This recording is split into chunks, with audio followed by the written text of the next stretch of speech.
Welcome to Dodgers Daily. I'm Casey Porter. So glad that you decided to tune in. Downtown Oklahoma City, Bricktown Ballpark. We have a very special guest this afternoon. Outfielder in the Dodgers organization, Jonny DeLuca, joins Dodgers Daily for the second time.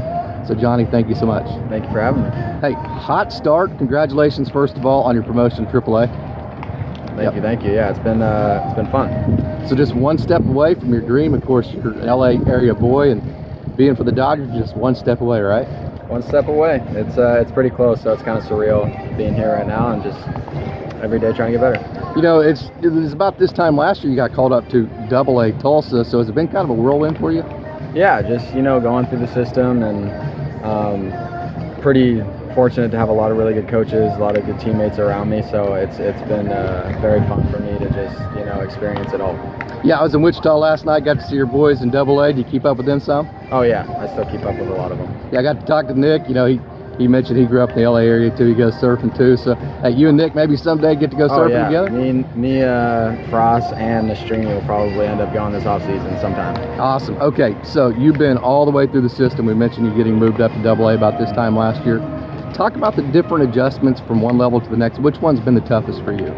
I mean, the thing that stands out is just the pitching in general.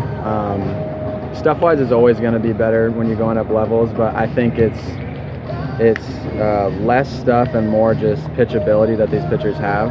That's like the obvious one, but people, don't really know how these guys are throwing, and just, they're throwing 4 pitches, these starters, and I think that's about it. I'm playing the same game. It's a lot of the same things, so just dealing with that, dealing with, playing every day, the consistency, body hurting sometimes, just going through it and having fun with it. So I should have started with this. Congratulations for being placed on the 40-man roster. That's a heck of an accomplishment. Yeah, it was pretty fun. It was pretty cool. I got notified of that in November. It's with my family, so that was fun. So having said that, having known you're on the 40-man roster, you're in AAA, just one step away, how do you keep from having those thoughts in your head like, hey man, all I need is one good streak and I'm in the major leagues? Right.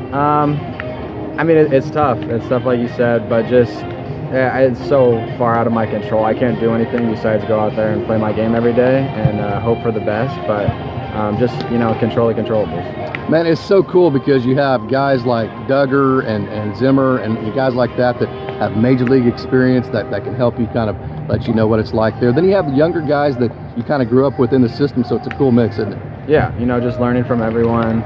Obviously the guys with the experience and the bigs, of learning from them, how they got there and the things that helped them, and learn from everything. So 2020, you're a 2020 guy 2 years ago, definitely would have been last year if you hadn't have gotten hurt towards the end of the year. Is that something that you set out at the beginning of the year to become, or that just happened because of your game?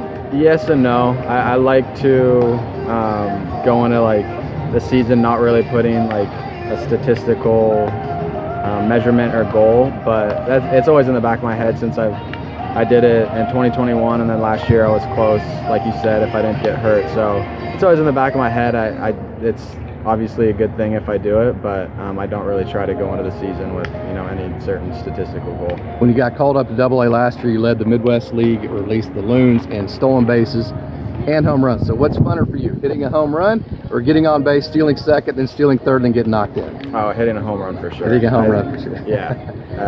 I don't know. There's just nothing really comparable to hitting a home run. So I like stealing bases too, but definitely home runs. Okay, so things that you feel like right now you are good enough to be a consistent major leaguer.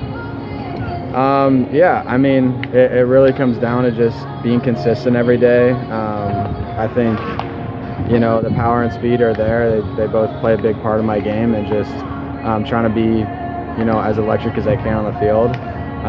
So I think I could, contribute to 3 outfield spots, and whatever, the Dodgers need me to do, I'll do. Things that you think, of course, there's always something every day, and it's continual in the game of baseball, but the things you think mostly that you need to continue to work on to become a consistent major leaguer?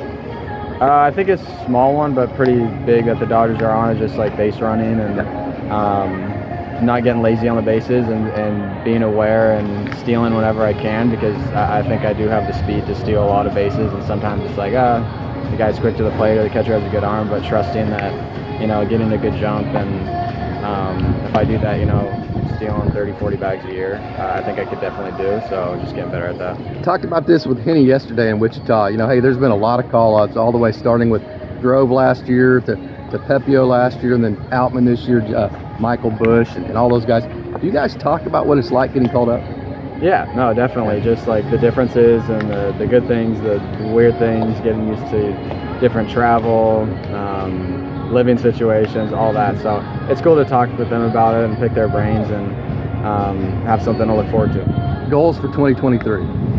Just stay consistent. I think consistency is the biggest part. You know, coming to the ball field every day, being a good teammate, learning from the guys around me, not really, you know, riding the roller coaster of ups and downs, but trusting in my ability and trusting every day is going to be different and just having fun with it. Going to put you on the spot just a little bit here. Okay, you were a sectional champion long jumper in high school. How far do you think you can long jump nowadays? Oh, shoot. You know, Frasso said he can still dunk. Can you still long jump? Oh, Frasso could definitely still dunk. I could still long jump. I don't know how far I'd get, though. I'd probably be at least a few feet shorter than what I was, but I put on a few pounds, so yeah, I don't know. I'd like to try that on the off season, maybe. Jonny DeLuca, thank you so much. Appreciate it.